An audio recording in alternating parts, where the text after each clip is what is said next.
ఏదైతే మీరు చూసినారో ఆ రోజు కాంగ్రెస్ పార్టీ అధికారంలోకి రావడానికి ఇదే ప్రాంగణం నుండి ఇక్కడికే ప్రియాంక గాంధీని తీసుకొచ్చి యూత్ డిక్లరేషన్ అని చెప్పి ఆ రోజు పెద్ద ఎత్తున యువతకు, విద్యార్థులకు, నిరుద్యోగులకు అందరికీ కూడా పెద్ద ఎత్తున హామీలు ఇవ్వడం జరిగింది ఈ వేదిక ద్వారా. కానీ ఈ రోజు 31 నెలలు గడుస్తున్న కాంగ్రెస్ ప్రభుత్వం ఎలాంటి హామీలు నెరవేర్చలేదు. అదే కాకుండా యువతను మేము ఉన్న ఆల్రెడీ 60,000 ఉద్యోగాలు ఇచ్చేసినాము అని చెప్పి వాళ్ళు కళ్ళబొల్లి మాటలు చెప్పడం జరుగుతుంది. కేసీఆర్ గారు ఇచ్చిన నియామకాలను కేవలం పత్రాలు ఇచ్చి వీరు ఆ ఉద్యోగాలన్నీ కూడా మేము ఇచ్చినామని చెప్పి చెప్పుకోవడం జరుగుతుంది. అంతేగాని వాళ్ళు 30 నెలల నుంచి కేవలం ఒక 10,000 ఉద్యోగాలకు కూడా నోటిఫికేషన్ ఇవ్వలేని ప్రభుత్వం ఈ ప్రభుత్వం అని చెప్పి ఈ సందర్భంగా తెలియజేస్తుంది. కాబట్టి యువతకు పెద్ద ఎత్తున ఆ రోజు కాంగ్రెస్ పార్టీ ఎన్ని హామీలు ఇచ్చి ఏ హామీలు ఇచ్చి ఈ రోజు ప్రభుత్వం చేపట్టిందో ఆ అన్ని హామీలు నెరవేర్చే విధంగా, వాళ్ళకు గుర్తు చేసే విధంగా, వాళ్ళ పైన ఒత్తిడి చేసే విధంగా యువతనందరినీ కూడా మేలుకొల్పడానికి ఈ రోజు ఈ ప్రాంగణంలో ఈ సభ మేము ఏర్పాటు చేసుకోవడం జరిగిందని చెప్పి సందర్భంగా తెలియజేస్తున్నాం. అంటే నిరుద్యోగులకు గత ప్రభుత్వంలో న్యాయం జరగలేదు కాబట్టి నిరుద్యోగులు అందరూ కలిసి కాంగ్రెస్ ప్రభుత్వాన్ని గద్దెనెక్కించుకున్నారు. మళ్ళీ మీ ప్రభుత్వ హయాంలో న్యాయం జరిగే అవకాశం ఏమైనా ఉందని అనుకుంటున్నారా? ఆ రోజు నిరుద్యోగ యువతకు దాదాపుగా కేసీఆర్ గారు 1,60,000 ఉద్యోగాలు ఇవ్వడం జరిగింది.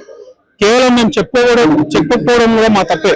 ఆ రోజు బీఆర్ఎస్ పార్టీ సరిగ్గా అది ప్రచారం చేసుకోలేదు. కానీ ఈ రోజు వీళ్ళు ఇయ్యకుండా ఇచ్చినాము అని చెప్పి వీళ్ళు ప్రచారం చేసుకుంటున్నారు.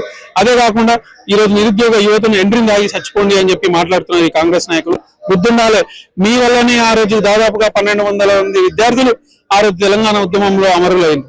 మీరు చేసిన కారణంగానే మీ కాంగ్రెస్ పార్టీ ఏదైతే ఆ తెలంగాణ ఇస్తాము అని చెప్పి మళ్ళీ ఇవ్వము అని చెప్పి వెంటపోయిందో దాని తర్వాతనే ఆ రోజు యువకులు అందరూ కూడా పెద్ద ఎత్తున ఈ తెలంగాణ ఉద్యమంలో బలిదానాలు చేయడం జరిగింది. మళ్ళీ ఇప్పుడు అదే యువతను మీరు అధికారం చేపట్టడం కోసం ఆ యువతను మళ్ళీ వాడుకొని ఈ రోజు ఆ యువతను మళ్ళీ మీరు ఎంట్రింగ్ అయ్యి చచ్చిపోండి అని చెప్పి మాట్లాడుతున్నది.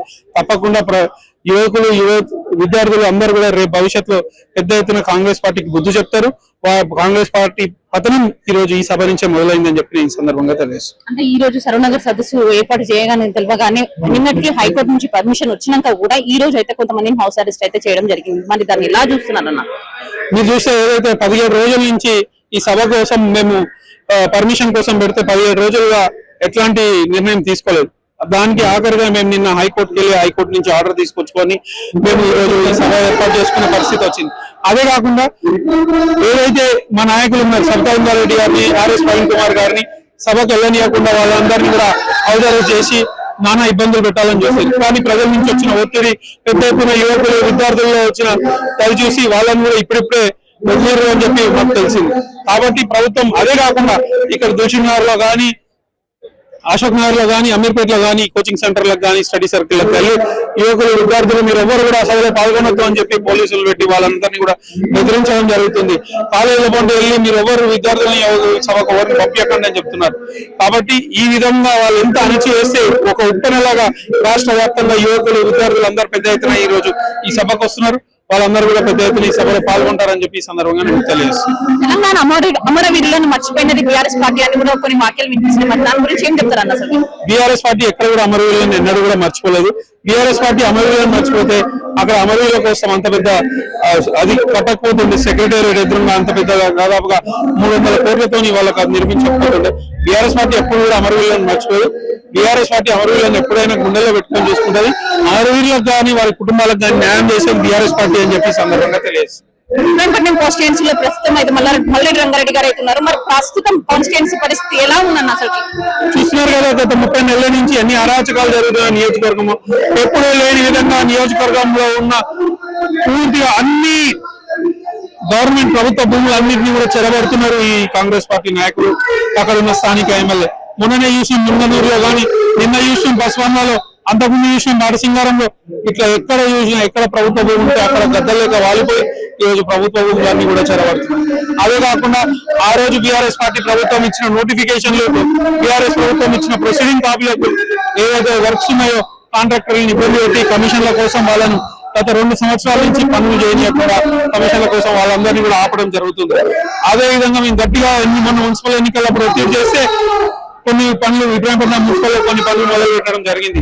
అంతేగాని ఎక్కడ కూడా ఈ ప్రభుత్వం ఒక తట్టడి మట్టి పోసింది లేదు, ఏమీ లేదు. కేవలం కొబ్బరికాయలు కొట్టి శిలాఫలకాలు వేసుకొని మేము ఆ పని చేసినాం ఈ పని చేసినాం అని చెప్పి చెప్పుకోవడం తప్ప నియోజకవర్గంలో ఎట్లాంటి పనులు చేయడం లేదు. అదే విధంగా మీరు ఆ రోజు చూస్తే మేము రాగానే ఫార్మసిటీ రద్దు చేస్తాం, రైతులకు భూములు పెరిగిస్తామని చెప్పి చెప్పడం జరిగింది.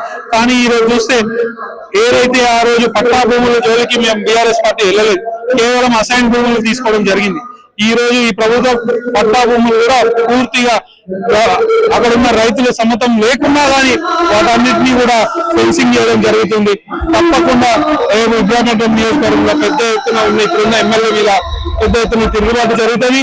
మన మున్సిపల్ ఎన్నికల్లో చూసి బీఆర్ఎస్ గెలిచింది, గెలిచినాక కూడా 52 రోజులు బీఆర్ఎస్ పార్టీని చైర్మన్ కానియకుండా అడ్డుకోవడం జరిగింది. అయినా కానీ పోరాట అక్కడ ఉన్న కౌన్సిలర్ అందరూ కూడా ఒక్క తాటి మీద ఉండి బీఆర్ఎస్ పార్టీ చైర్మన్ ని ఎన్నుకోవడం జరిగింది. అదేవిధంగా రేపు నియోజకవర్గంలో అన్ని గ్రామాల్లో కూడా అదే విధంగా గట్టిగా పోరాడి ఇప్పుడున్న ఎమ్మెల్యే మీద ఒత్తిడి తీసుకొచ్చి ప్రజలకు న్యాయం చేయాలని చెప్పి కోరుతామని చెప్పి సందర్భంగా తెలియజేస్తాం. కాంగ్రెస్ ప్రభుత్వం వచ్చి 2.5 సంవత్సరాలు అయిపోయింది. 2 లక్షలు ఉద్యోగాలు ఇస్తా అని చెప్పి టైం అయిపోయింది. అది ఒక పెద్ద మా చెల్లి కూలి పెట్టిండు. ఇప్పుడు మనం చేసేది ఏంటంటే ఆ కూలి అమ్ముకుంటా అని చెప్పి ఇప్పుడు నోటిఫికేషన్లు ఏం లేవు, ఏజ్ కాస్త అయిపోతుంది, ఏం చేయాలి అర్థం కాక ఇక్కడి నుంచి ఈ బిజినెస్ అన్నా చేసుకోవాలని చెప్పి దీని ద్వారా ప్రభుత్వానికి గుడ్డలు వస్తుందని చెప్పి మా నిరసన కార్యక్రమం ఇది. ఆల్రెడీ ఇప్పుడైతే పోలీసుల ఉద్యోగులకు 5,000 పోస్టులు అయితే భర్తీ చేశారు కదా, మళ్ళీ కూడా 5,000 ఉద్యోగాలు అనేది అసలు సరిపోదు మేడం. ఉన్న డిస్ట్రిక్ట్ ఉన్న ఇయాల్సిన నోటిఫికేషన్ వాళ్ళు ఇస్తున్నారు ఎంతమంది. 5,000 అనేది ఏం మాత్రం సరిపోదు. పోలీస్ రిక్రూట్మెంట్ ఒకటే కాదు sir, actually group 1, group 2, group 3, DSC ఇవన్నీ నోటిఫికేషన్లు ఉన్నాయి. వాళ్ళు అధికారంలోకి వచ్చిన తర్వాత జాబ్ క్యాలెండర్లు చట్టబద్ధం చేస్తానని చెప్పి డేట్లతో సహా ఇచ్చింది ఆయన.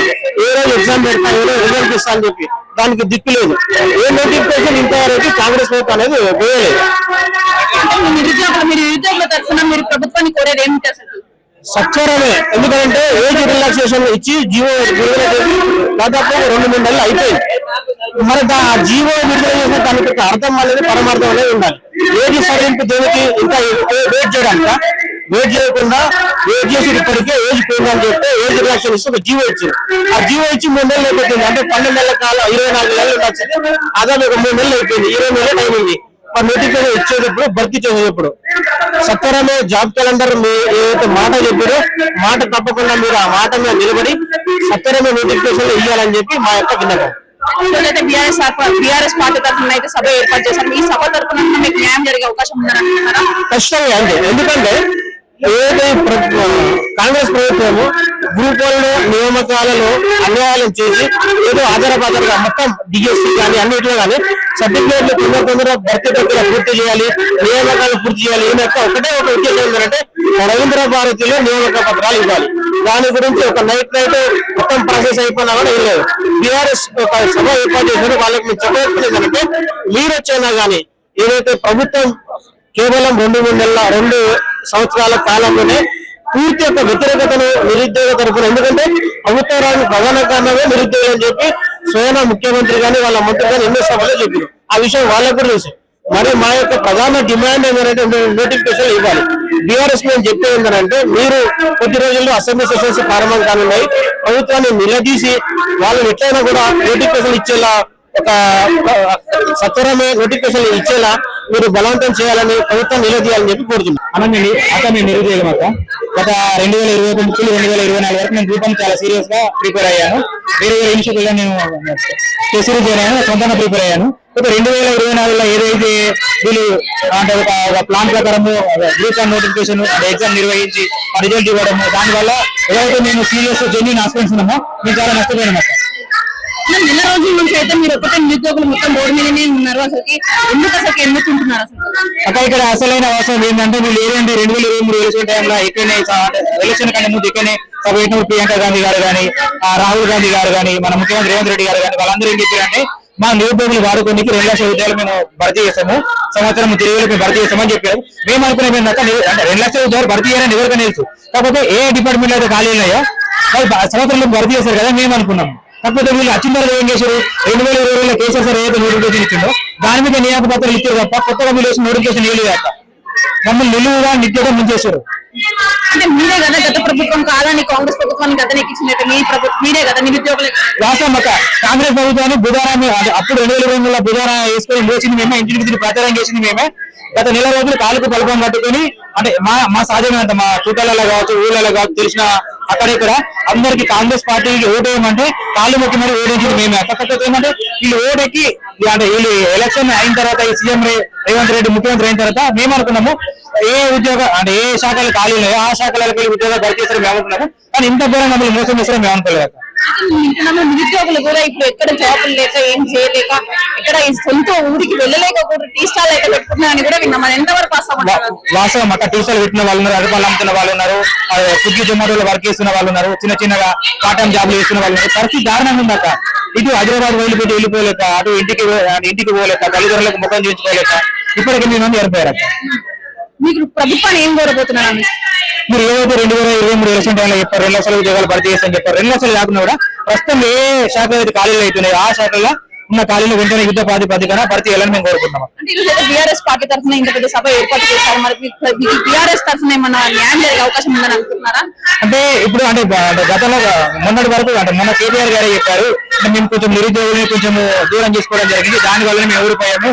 సో వచ్చే మేము మా ప్రభుత్వం ఏర్పడిన తర్వాత మేమైతే నిరుద్యోగులకు దూరం అయ్యామో దానికి మాత్రమే మేము ఉద్యోగాలు భర్తీ చేస్తామని చెప్పి హామీ ఇవ్వడం అనేది జరిగింది అక్క. మేమైతే దాన్ని నమ్ముతున్నాం అక్క.